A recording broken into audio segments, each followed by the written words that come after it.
How many loves do you get in a lifetime? How many people do you get to call yours? There are all sorts of loves in this world. Not all of them, but most of them are beautiful. Some are old, some noble, some brave. Others are dishonorable and weak, make you so by association. Some are a low whisper on a somber night. Some are maddening. Some you can't ignore. They slow burn inside of you, never quite going out completely, but you're too scared to dare try to fan that flame. Some loves you pretend you don't feel, even when you can, even when you know you do, even if he's the first thing you think of in the morning, even if he's like a match in the darkened room of your heart.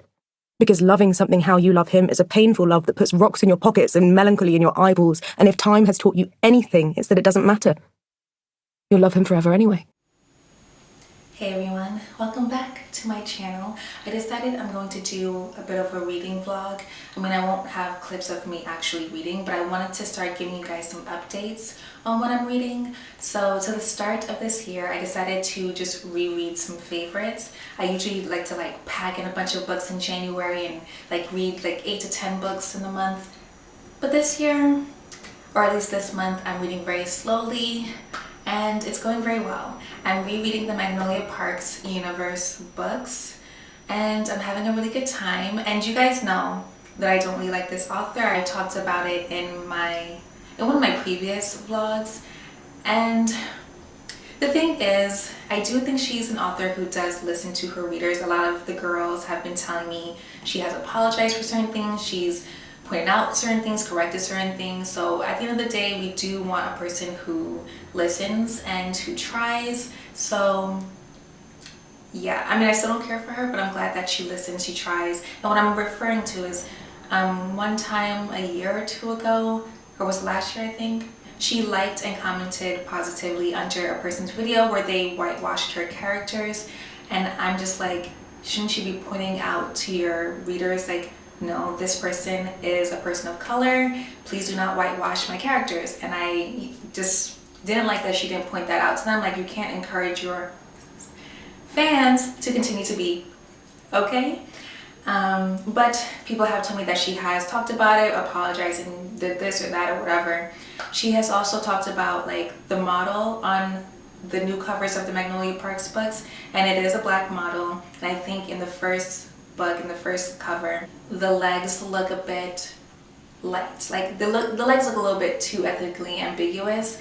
And I have realized that because the model is black, or at least half black, because she has shown behind the scenes and stuff of when she was doing the photo shoots for the covers, and the books that have come after that, the legs are more brown, which are actually truer to what the model actually looks like.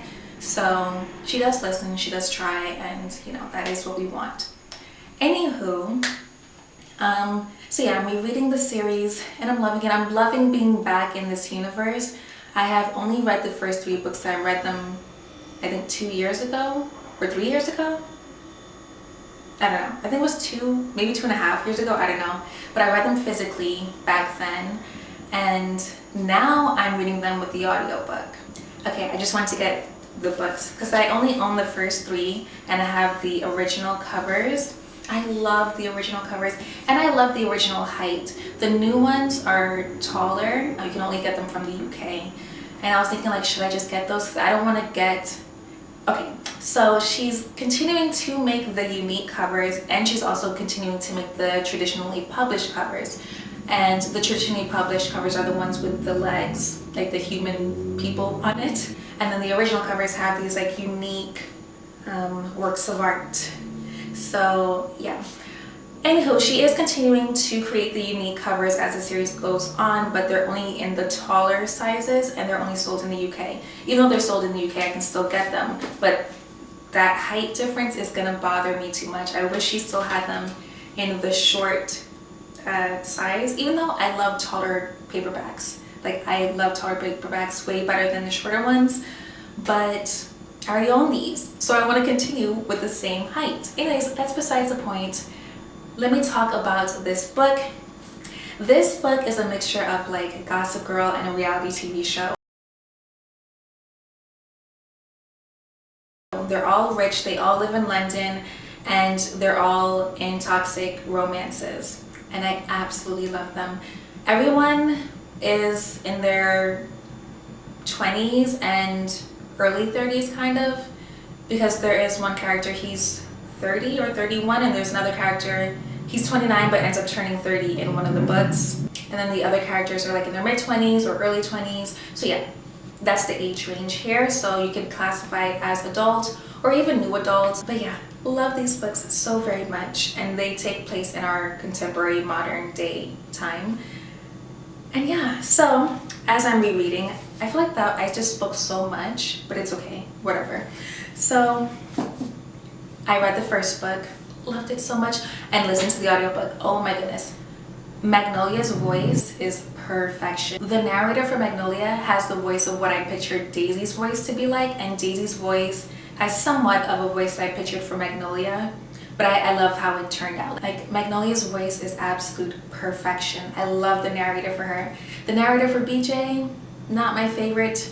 I got over it, is what it is, but not my favorite. For Daisy's books, Daisy's voice, not my favorite. I get over it, you know, but it's just not my favorite. But Christian's voice and Julian's voice is great. Love it, love it.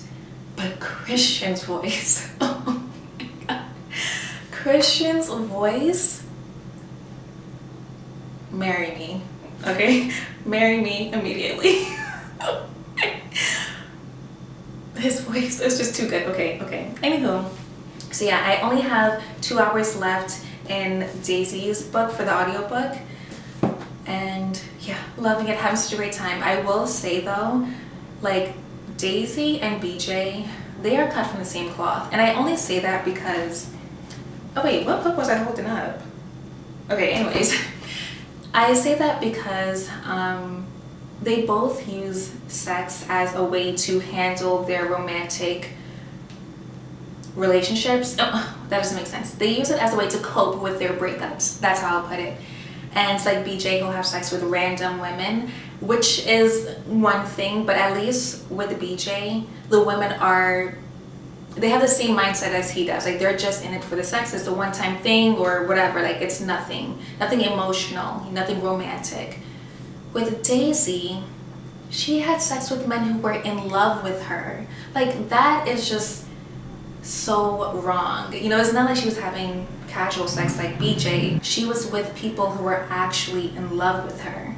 So like, for her, it's just more messed up. And I forgot like how much that, how do I put it? I think the first time around when I first read it, Daisy doing that, it did bother me. But for some reason now I feel like it's bothering me more. Like, I'm more mad at her for it than I was the first time around. I still love her, that's still my girl. But it's just like, girl, you were really reckless. Like, you were just too reckless. Anywho, sorry, I don't think that was a spoiler, only because these are toxic relationships. So just know that these relationships are gonna be up and down, back and forth, together, not together. So, you know, these characters go through a lot of not being together before they're happy. Okay, let me just put it that way. But yeah, love it. Love this series. I'm having a great time. Magnolia's voice, perfection. Christian's voice, perfection. And Julian's voice, also perfection. Daisy and BJ, oh gosh. No offense to those narrators, but goodness. Their voices are just not my cup of tea. But anywho, you know what? Also, I think Daisy's voice, because the voice annoys me, it's also making her character annoy me. Because like I said, when I first read the books physically, I had like a similar voice to the narrator of Magnolia. That's the type of voice that I had for Daisy. So in my mind, Daisy was a bit more chill than the narrator who plays her now. She just sounds more annoying to me. But I still love Daisy. But yeah, I think that's what's like making me more annoyed with her and her decisions. Granted, her decisions are horrible, absolutely horrible, and immature and ridiculous, but the voice being so annoying to me is adding to the experience and not the best way.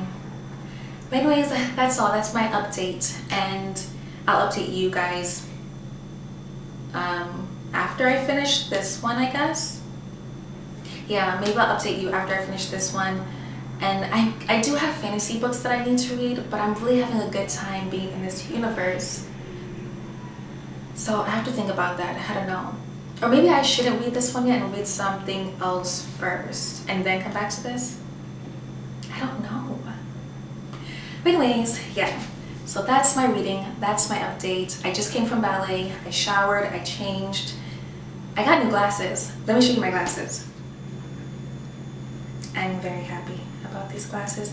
I got them in a color that I never would normally think to get, but the lady who was helping me, she recommended these and I love them. They're like pink, purple, reds.